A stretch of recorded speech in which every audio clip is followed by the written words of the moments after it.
All right, let's get started. So, how's the beep the mic? Got it. So forgive my cue cards. This presentation's fresh off the presses here, so I made it just for you. I originally named this talk "Content is King," and then I had a change of heart. I came to my senses because I think content is definitely queen.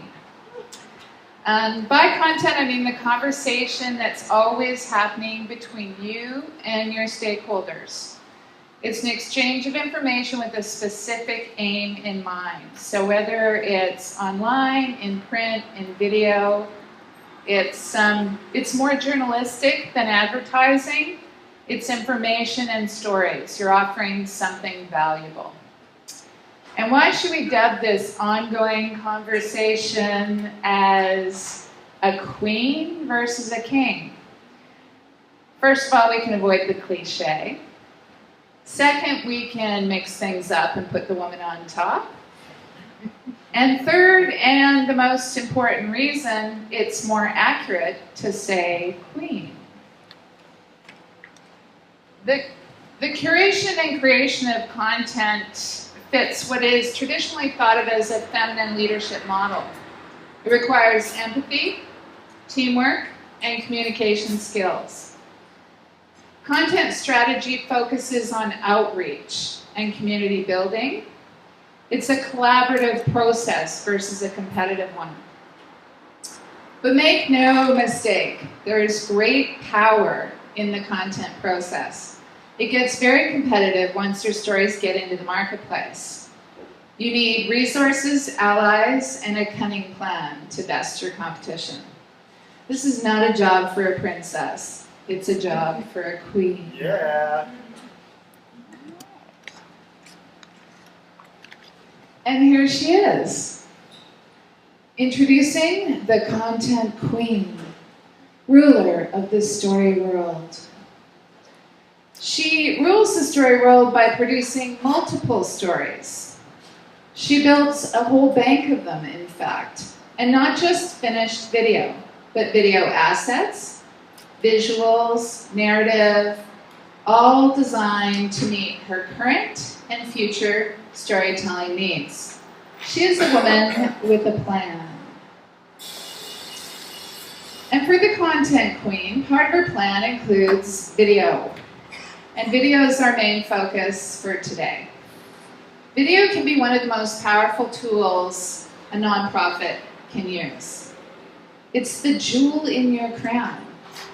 Or if you fail miserably with your video efforts, it could be your head on the chopping block. Video is often expensive, complex, and time-consuming. And one common mistake nonprofits make is producing one-off video without creating a larger strategy. So, every queen needs a plan, and here we have the queen of daytime TV, Oprah Winfrey. A very successful content producer, Oprah Winfrey, says this about the value of planning.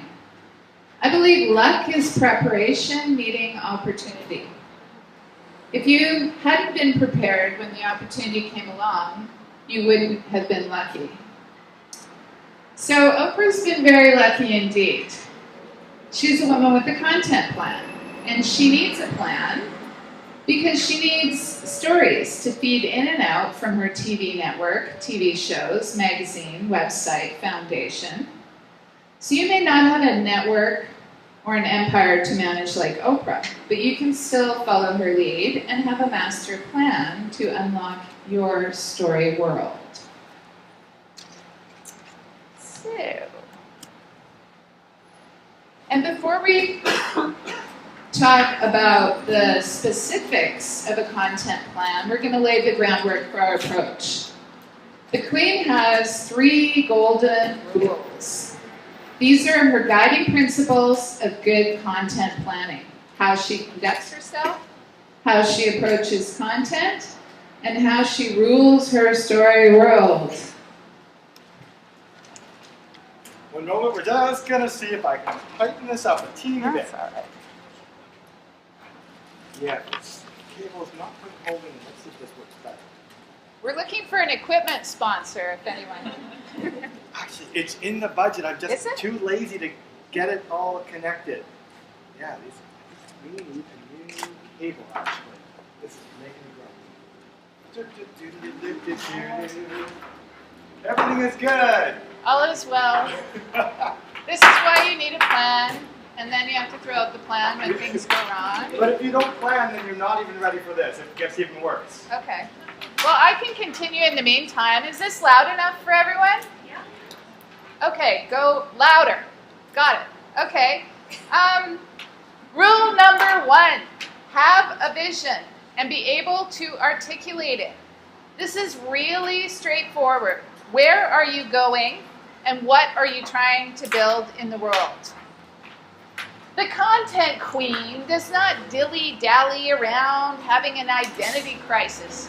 She has a clear vision and purpose. You need one too. The vision or direction of your organization or project provides the framework for your video communications plan. All right. Okay. Plan. Oh, you're back. I'm back. Okay, thanks. Golden rule number 2, plan your journey. A video campaign plan or strategy is the roadmap for your video. It's your direction mapped out for multiple years or multiple videos, depending on the size and duration of your campaign. You can call it a video marketing plan, content plan, communications plan, or whatever you want. It's actually just the business plan for video within your organization. The content queen knows what she wants, and she has a strategy to get it. Next, golden rule number 3 of how to lead the story world. This is really important. Serve the people. Storytelling is an act of service. We are not talking about selling violent video games to small children here today. This is about developing and sharing meaningful stories that create a positive ripple in the world. It is a noble enterprise. It can be rewarding, but it's also a great responsibility, and it needs to be approached with a lot of consideration. The storyteller should always be offering something valuable to her audience. I have a mythologist who's a mentor of mine, Michael, and he always tells me, tell their story, not your story. Storytelling should never be selfish. Advertising sometimes is selfish. So, the content queen, ruler of the story world, does 3 things. She carries the vision, she makes the plan, and she serves the greater good through her storytelling. And now I'm going to show you some content from a video campaign where these 3 golden rules of content leadership came into play. The 3 clips I chose laid the groundwork for our video case study, and the narrative within those clips demonstrates the content leadership principles I just shared with you. So I'm showing you the practice of multi-purposing video content. Our case study, Tech Resources, Courageous Safety Leadership Campaign. In 2008, Tech made a commitment to transform the safety culture within their operations. Video storytelling was a key component in their strategy. The excerpts you will see were from a film called Safety Starts With Me that launched the Courageous Safety Leadership Campaign.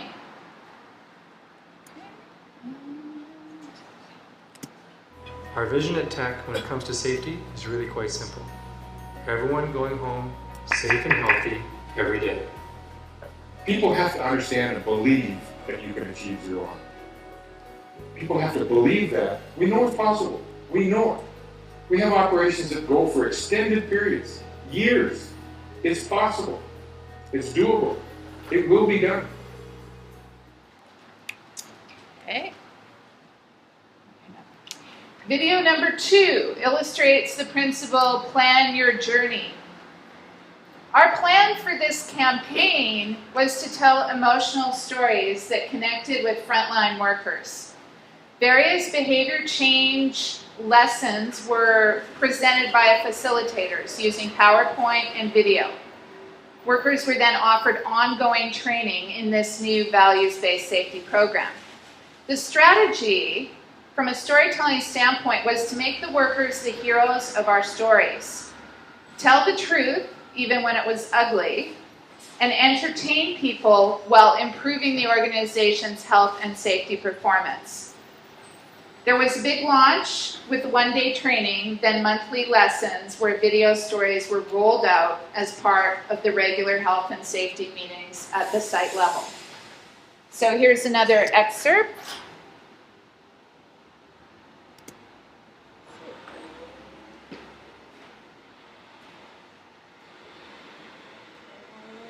Maybe not.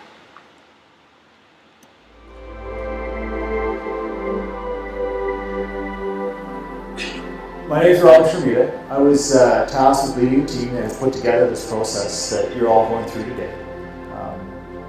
One of the things that we did in the development of this was to put together a storyline or a journey, in a sense, and we've used the analogy of Everest. You know, in general terms, if you look at how a climber approaches their environment, there's a lot of similarities to how we do mining. Mining, you know, we go to places in the world where people don't normally go. We mine on top of mountains, we mine thousands of feet underground, we mine at elevations people don't live. We mine in some very interesting places in the world. The reality of mining is that we work in a high-risk environment. We have to rely on each other and work together if we're going to get through our day safely.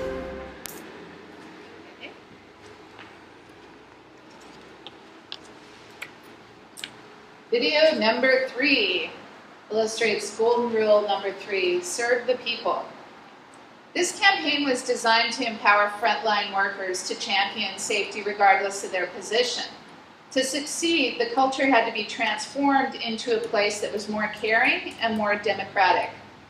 One of the ways we reflected this in the content strategy was by ensuring that the content was heavy with frontline workers' personal stories. We rarely used voiceover, instead preferring to let workers tell their stories in their own words. We were also very clear that this project was meant to serve the interests of employees versus senior management. So frontline workers were often profiled as thought leaders within the content.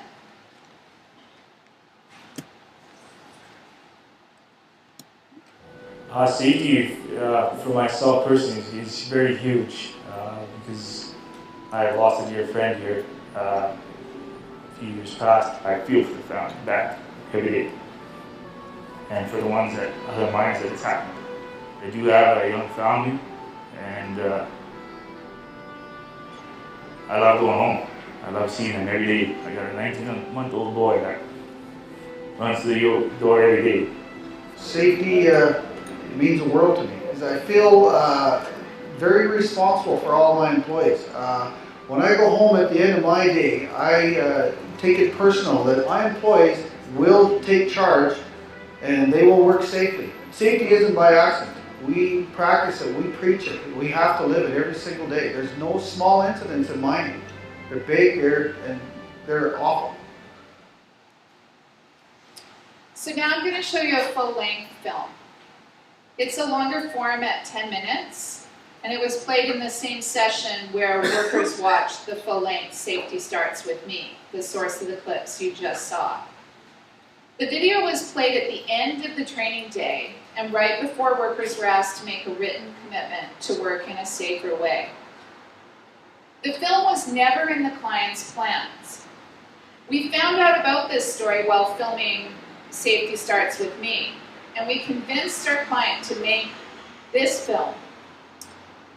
As a producer, I also had to work very hard to convince the widow who appears in this film to participate. I felt very strongly that this was a story that needed to be told, because it was a heartfelt story that would impact the audience and would deliver on our vision. This is the role of the content curator. Find the story and tell it. So this is the Green Hills journey.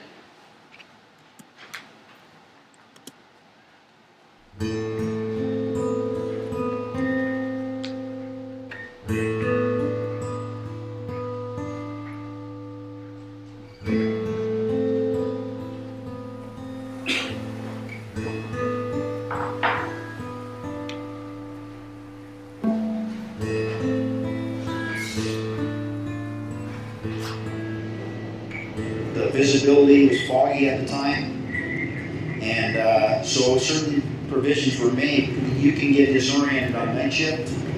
Nighttime is, just one other element of working, on 7,000 feet, 24-hour operation, 7 days a week.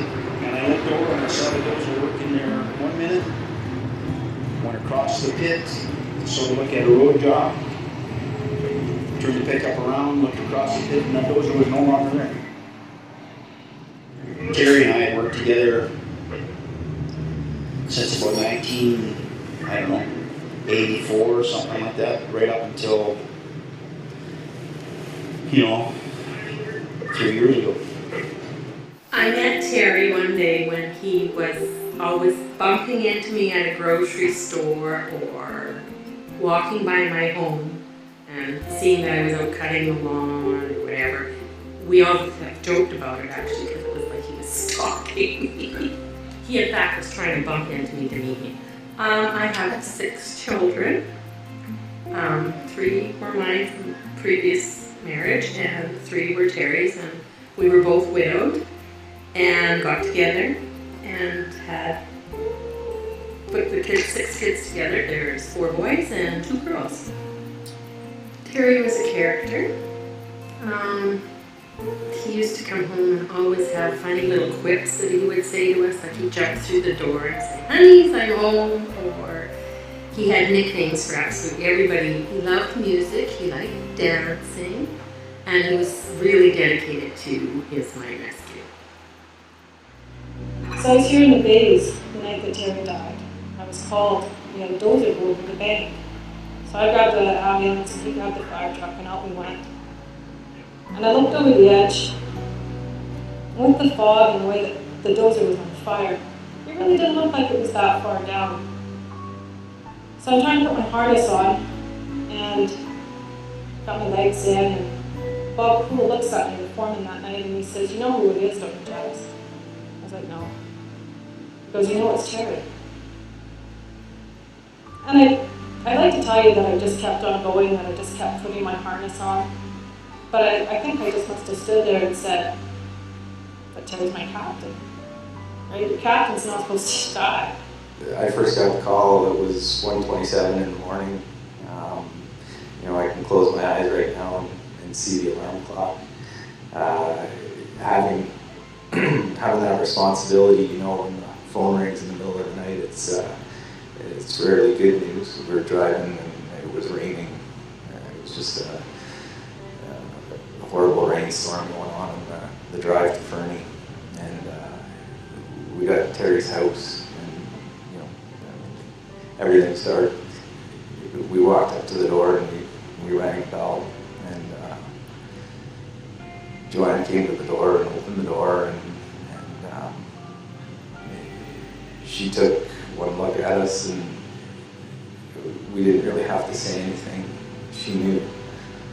Yeah, he'd gone night shift, and he left his usual time, about 5 to 5, and we had said goodbye, given each other a kiss, and said, "See you in the morning." It was about 4:55 or 5:10 in the morning when that doorbell rang. All I remember is my mom screaming, just like bloody murder, screaming my name. Mom was like curled up, like bawling. We watched as a woman disintegrated in front of our eyes. You could just see the hurt in those 3 men's eyes having to tell us what they had to tell us. And that's when we started phoning my family, which is the worst thing in the whole entire world.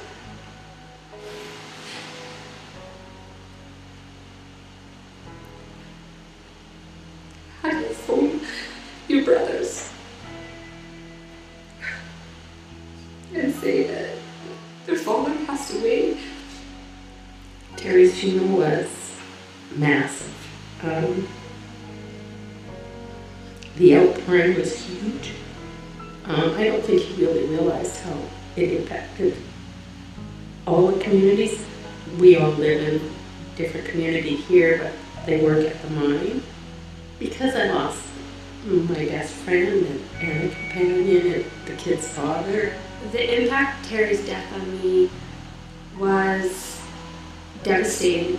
I still feel like I'm trying to put the pieces back together in my life because it totally threw me off. I mean, I didn't know what to do. Today I feel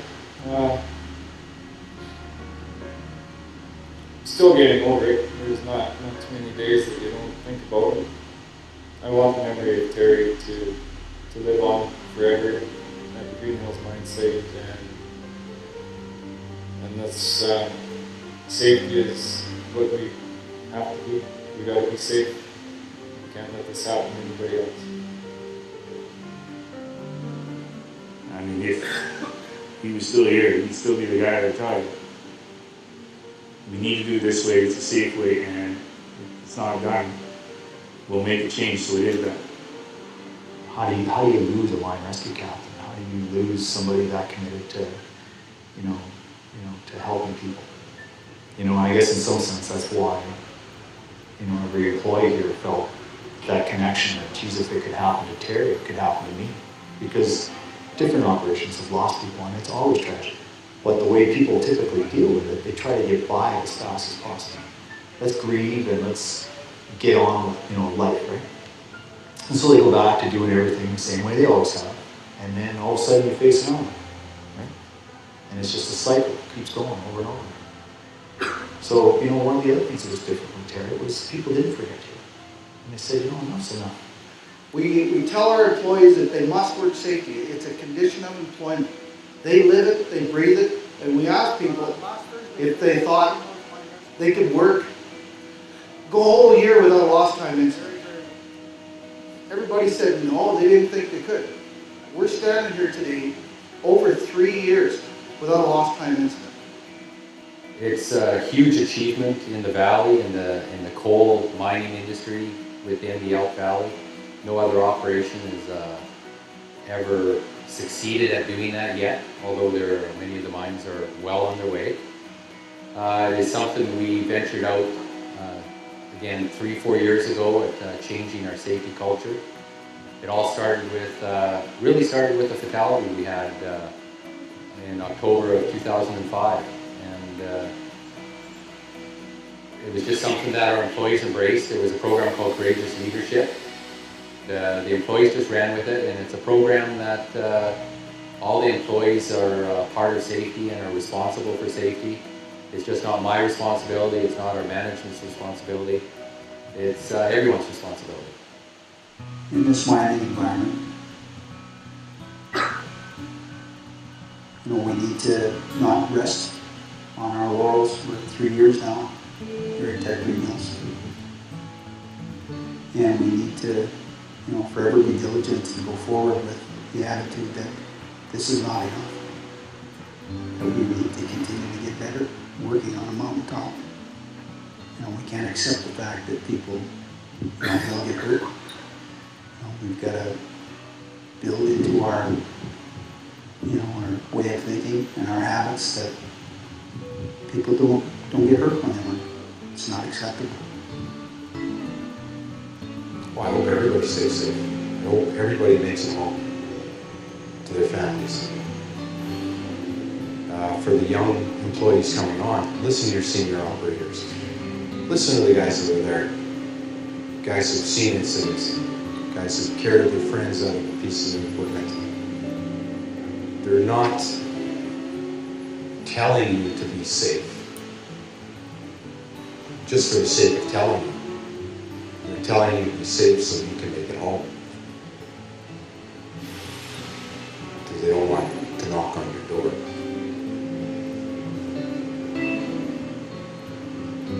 People need to take responsibility for themselves be safe themselves. And hopefully this just won't ever happen again. Well, some men dig for diamonds, some men dig for coal, some men never seem to change, others grow old. Don't look for my memory out there on the hill, just listen to the silence, and you know I'm living still. This lifetime is precious, like the whisper of a summer breeze. There's a time of life for staying, there's a time of life to leave. But don't look for my memory out there on that hill, just listen to the silence, and you know I'm living still.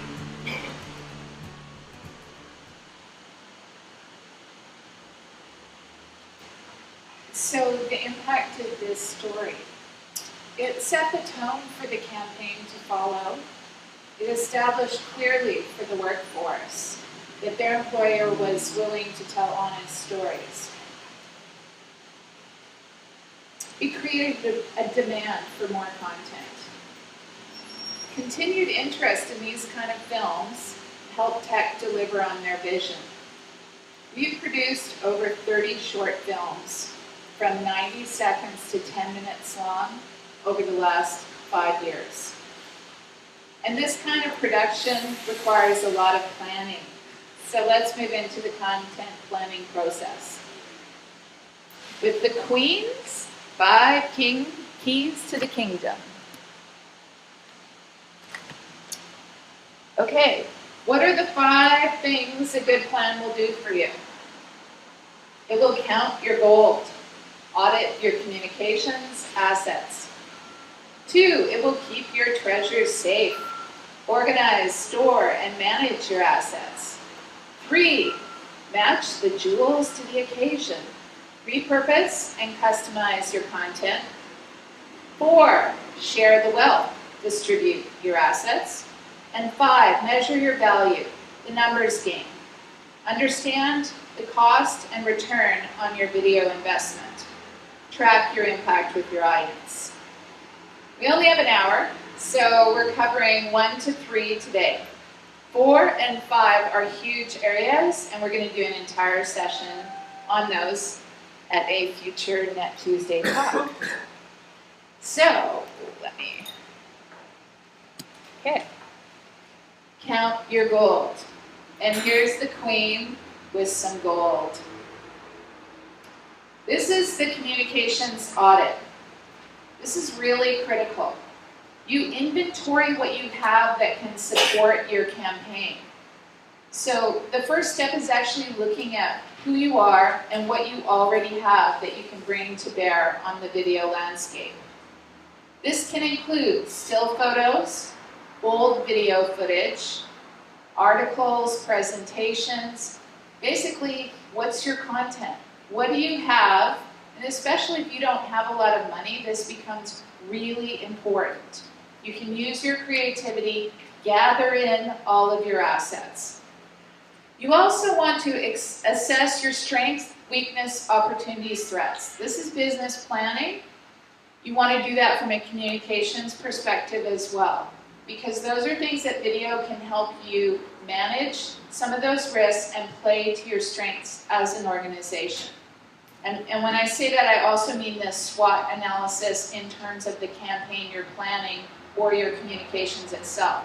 In other words, a weakness could be we have no money or we have no time. A strength could be we have great storytellers. We've got a bank of photos. We could do something with those and add them to our video asset. So you can go online to get templates for this. Just Google content audit or marketing audit and you'll get a great form that will actually help you do this.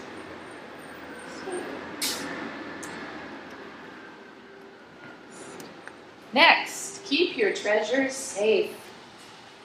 This is your strategy and management plan for video. 3 steps: plan it, build it, store it. So plan it. This is your message, your medium, your timeline, your budget. Video is complex, so you will waste a lot of money if you just charge forward and make a video. It's well worth the time to figure out what the costs are, how long it's going to take, how many videos will you need, and does video even make sense for you at all, in fact. Build it. This is where you actually go out and get your content. And think of content not just as finished video, but as interview clips, as great visuals.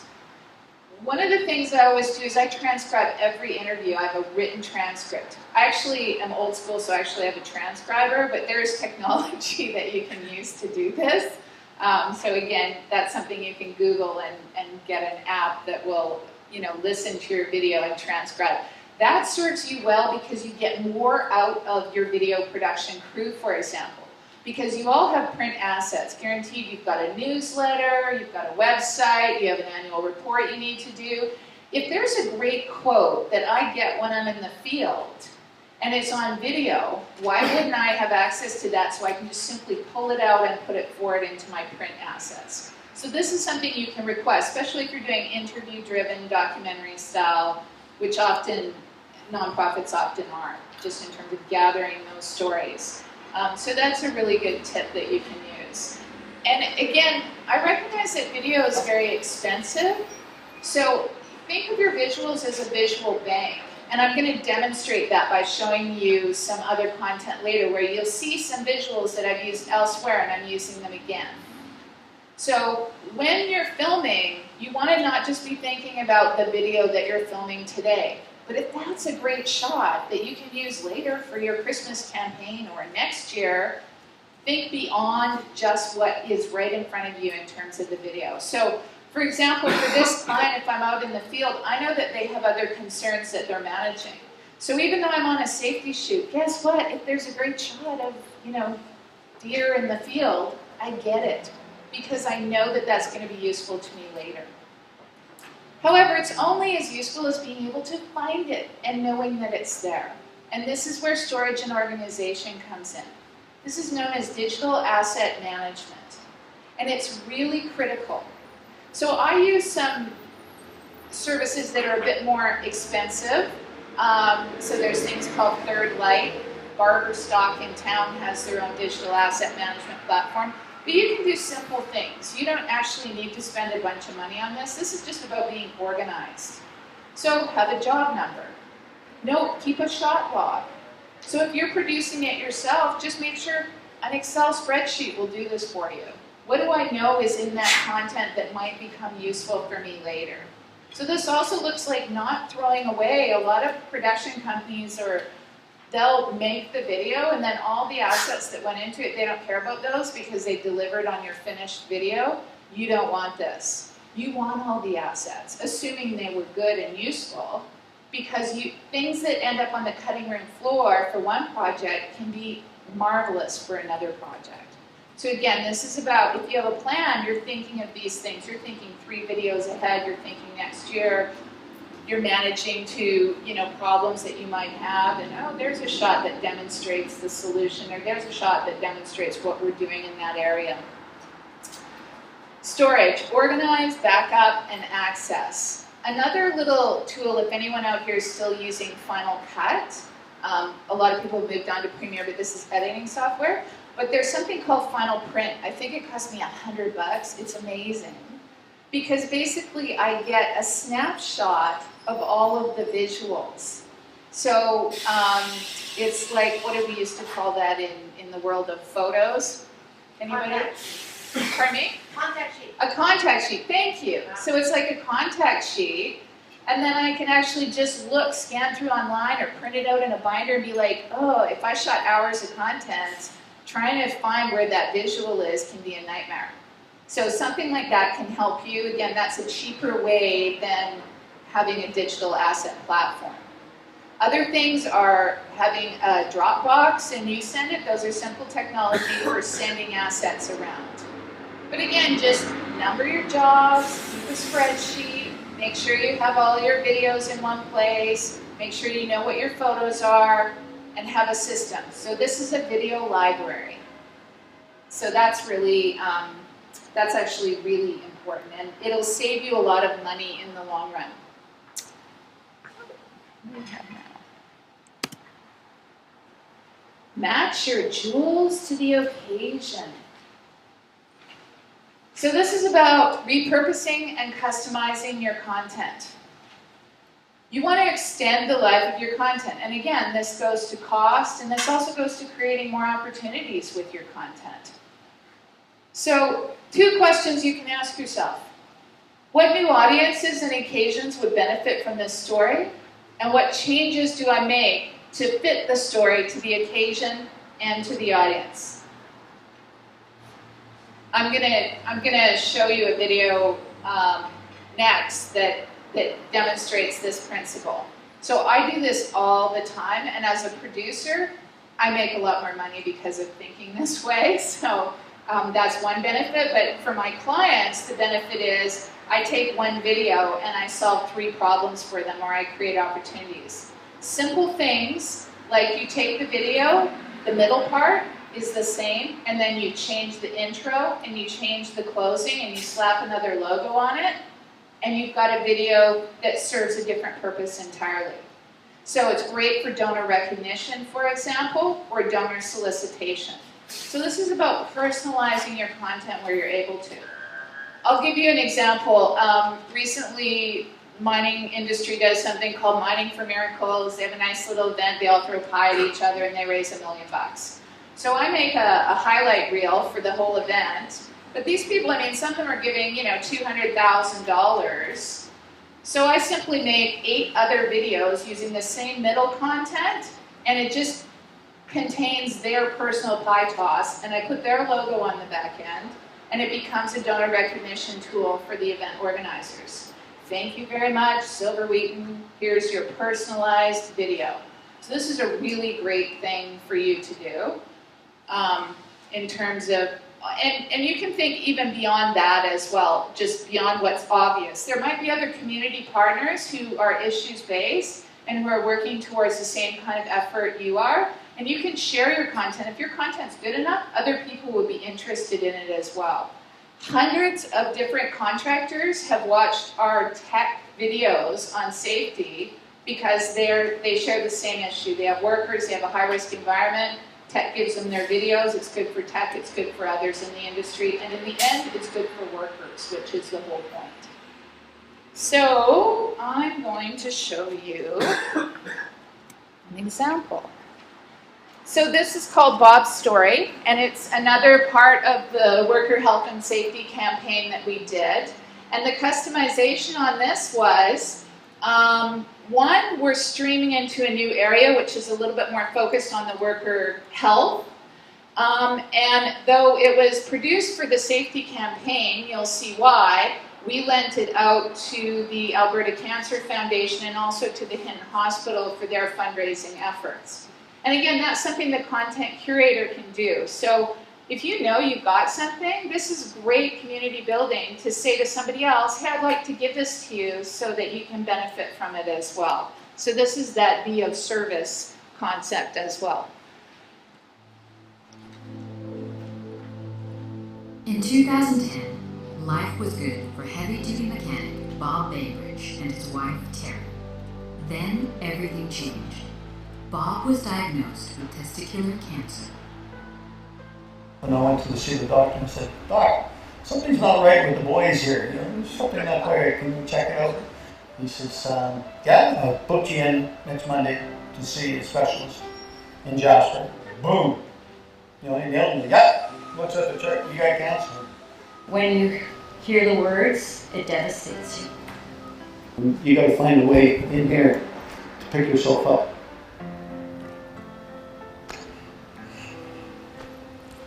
It has to come from here. I've got an experience that I don't want anybody else to share. I want to tell them about it. I want to do whatever I can to stop it so it doesn't happen to other people. To have somebody on your own site that you work with that's gone through it and has been able to share his story with everybody. Affected everybody. one way or the other. That every day is a joy to wake up and he's beside me. Early detection, awareness, get shit through.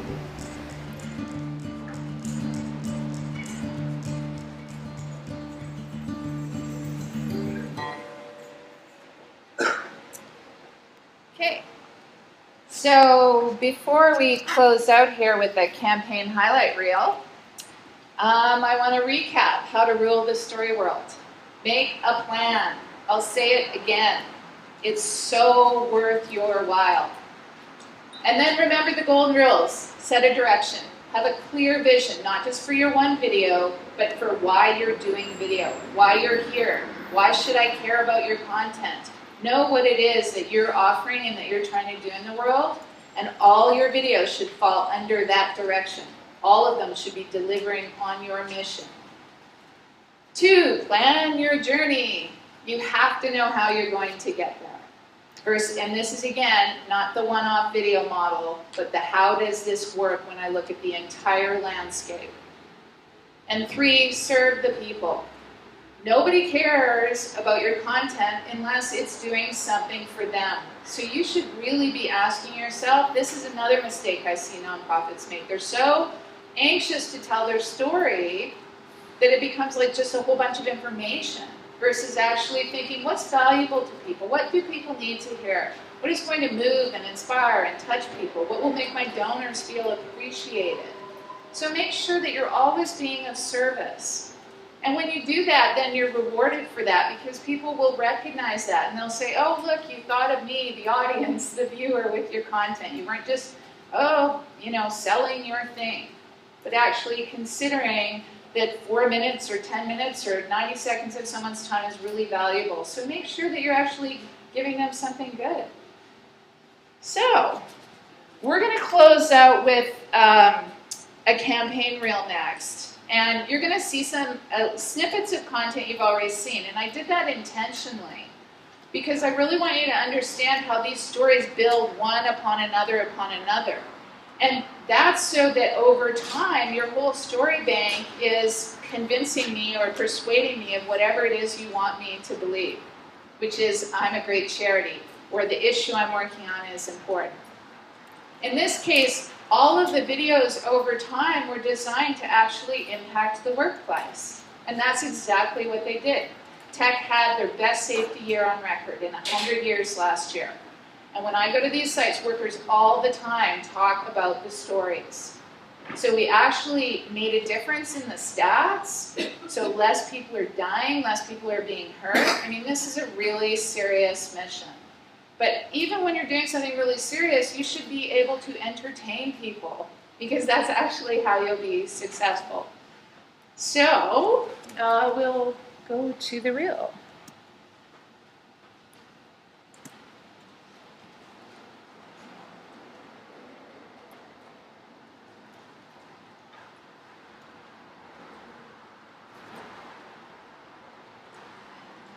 What motivated me originally was loss at work. People should not die in line. People should not be seriously injured in a workplace. It's just wrong.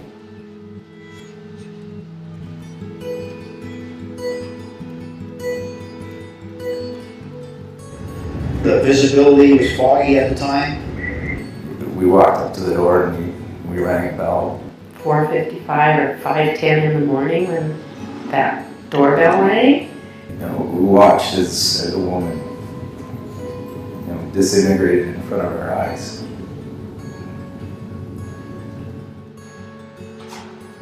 I'm still the one that drove the haulage truck that nearly killed 2 people. And I will always be the one that drove the haulage truck that nearly killed 2 people. We had gotten called to another truck that was possibly going to be down for the day. And when we did pull into that blind spot, I knew that we were wrong. Probably the last thing you expected. And you come to work, be in the middle of an explosion or something. This is people I've worked with and known for at least 20 years, and until we knew they were safe, there's no way to describe what you go through in that first couple of minutes. The thought that comes to mind right now is I'm done, it's over. When I put my hand on the gear shift, it says not today. And I let my guard down, and I got caught. And in this type of environment, sometimes you don't get a second chance, so you really got to take your time to really mull things over to make sure you're doing the right thing. I thought there's got to be something else we can do to these excavators, and from there I said we need to make an escape hatch. Now we have a top escape hatch, and that can save somebody's life. When I found the burial time and I needed that pour, I was comfortable. As comfortable as I am sat area, I just needed to pass that on to him. Expectations for our team every year are dead last. They tried to kick our team out of the league before because it's the teams in Vancouver don't want to travel here just to beat us. Talked to Robin Sharamina and told him what I wanted to do and said I'd like to take some of this stuff and apply it to the hockey team. What do you think? And it really helped before games we'd read this stuff just to get your mental game ready. That's culture change, you know. That's trust and respect being created. I think when it first came out, it was hard to believe that we would actually get to this point. You know, over the years, especially as senior guys, what we've seen and experienced. But now we believe, yeah. People have to understand and believe that you can achieve zero harm. People have to believe that. We know it's possible. We know it. We have operations that go for extended periods, years. It's possible. It's doable. It will be done. You look yourself at the mirror, you know, at night, and you say, I did the best I could today. I'll live with that. They're my family. They're my family away from home. And like any family, you want to look at. When I walk through that gate in the morning, I'm not coming here to get hurt, and I don't want to see anybody else around me get hurt. So if I can do anything to make it a better place to work, then I'll do it.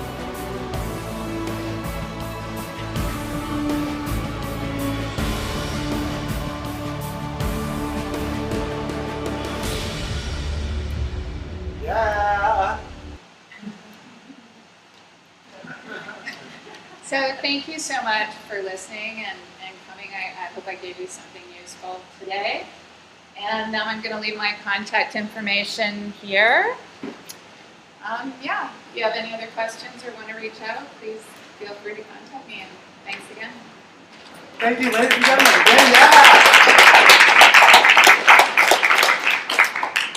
So, who's got video questions? All right. Any questions? Would you say that some of that storytelling stuff applies to business as well? Yes. So the question was, does that storytelling stuff apply to business? It absolutely does, and thank you, because I should have referenced that. All of these principles are the same for business, and I mean, we're focused on values-based storytelling here, but it's all exactly the same. Yes. Yes, you should be doing that, in fact. Anyone else? Well, I do have another question, sorry. So the stuff I saw there looked really professional. What if you're working with, the flip cam and the zero budget? And I can totally appreciate that. So actually, that a planet becomes even more relevant for you. And these days, you don't need to spend that kind of money to have great content. Because great storytelling is not about high production values. I mean, it helps, for sure. Every producer wants a decent budget, so you can have fancy music and the best editor and cool graphics. But actually, this is where, again, to the nonprofits or a values-based business or a really interesting business, great story is still, it always has been, it always will be. That's what drives things. So you can put all the fancy stuff on it you want, spend all the money you want. But unless you actually have something valuable to communicate to other human beings, it's not going to matter. So if you have something beautiful, and I mean, this is all over, this is the democratization of filmmaking, and we can thank the internet, and we can thank low-cost technology for that, then you don't need to spend a ton of money at all. So don't let money be your barrier. That's just where you have to be creative and think, what's our best story ever? And go get it on your flip cam.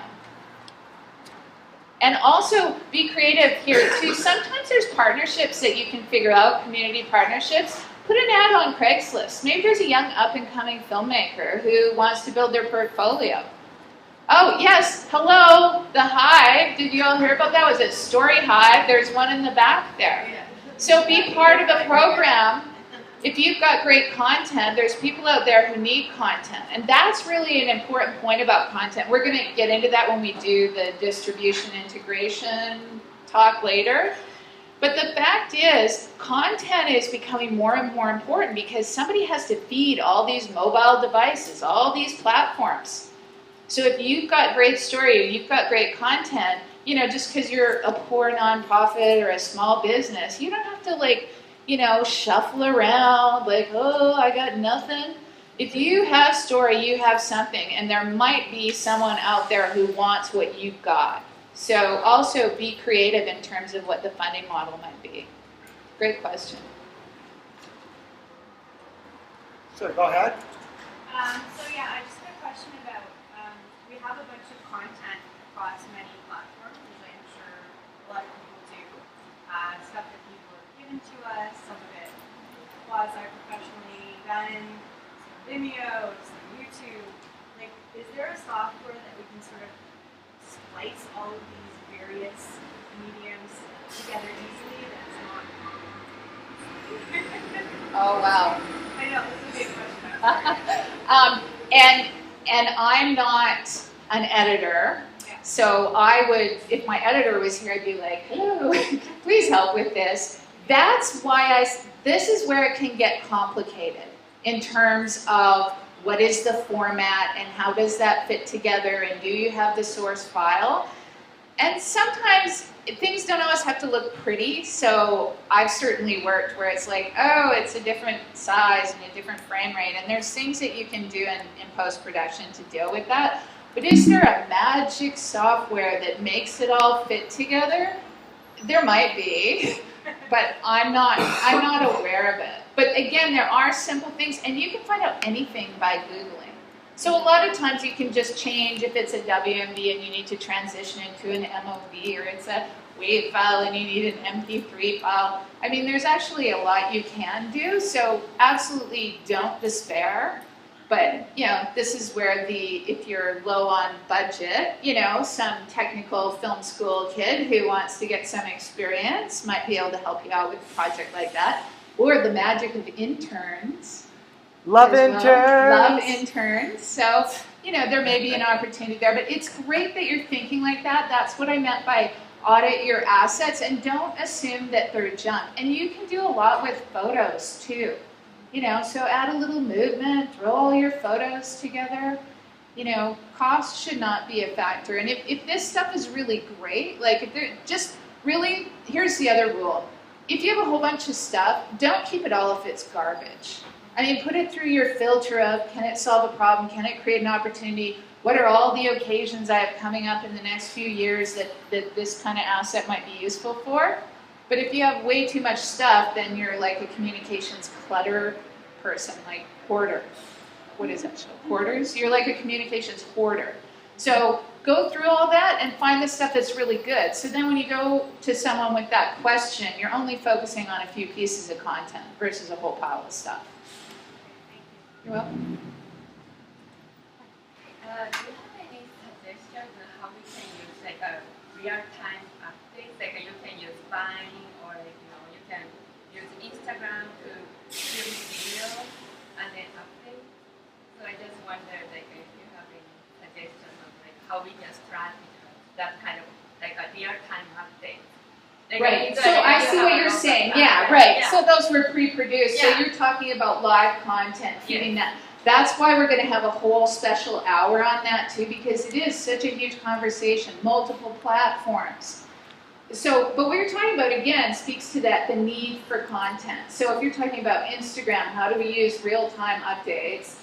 I mean, again, I'd need a little more context for what it is that you're selling or what it is that you're doing, but that is exactly what should be part of your communications plan. So you actually look at that channel and you look at your assets and you say, what am I going to do with that in advance? And then you go out and do it. But again, the same principles apply. It actually has to be something interesting. But again, like the queen with the jewels, a jewel for every occasion, ask yourself, what's the occasion? And then, what's my little Instagram play on that occasion? So, I'll give you an example. It's summertime, I'm walking around downtown, and I see that they put safety vests and on the, you know those laughing yogas in English Bay, those sculptures of all those laughing yogi guys? So they had done, someone had done a safety promotion for them. Well, that's ideal for me and my safety client at summertime. Well, boom, off I send a little note to him with his photo and say, your next PowerPoint, could we talk about things for the family as well as the people in the workplace? So why don't we do a little play on, you know, boat safety, swimming safety for the summer, and here's the little photo that you can embed in your PowerPoint. So it's that kind of thinking. It's not, like, again, you actually have to think, what is useful for people, what's going on right now for me, or what's going on in the world as well, because that's what it is to be a content leader, is to respond to the environment that's happening. So there's floods happening in Calgary. Is there something that your organization is doing, or is there a time that's relevant at a time when people are really concerned about that? So again, for example, I'm down at Tech, there's all this flooding happening in Calgary. The guy stands up and gives a speech and reminds us all about disaster planning at home and what you need to know. Fill the bathtub with water as soon as you know there's a problem, so you'll have some water. Well, those are simple things, but he's matching his content to the occasion. And so you can do that whether it's an internal or an external audience. It all goes back to strategy. I hope that helps. Anything else? Oh, and I thought you had something to feed in. Oh, live broadcast is actually what we do. Talk to me about live broadcast techniques as part of one quick thing as far as you do video, do it on a tripod. That's great. Simplest thing I've ever done. One tripod, don't and shoot it. Single greatest thing possible to do is shoot still. Real good. Shake good. Shake is all about how you do it. We're going to keep everyone busy. Yeah. Live broadcast stuff is pretty it's a cool setup. It's not too much money.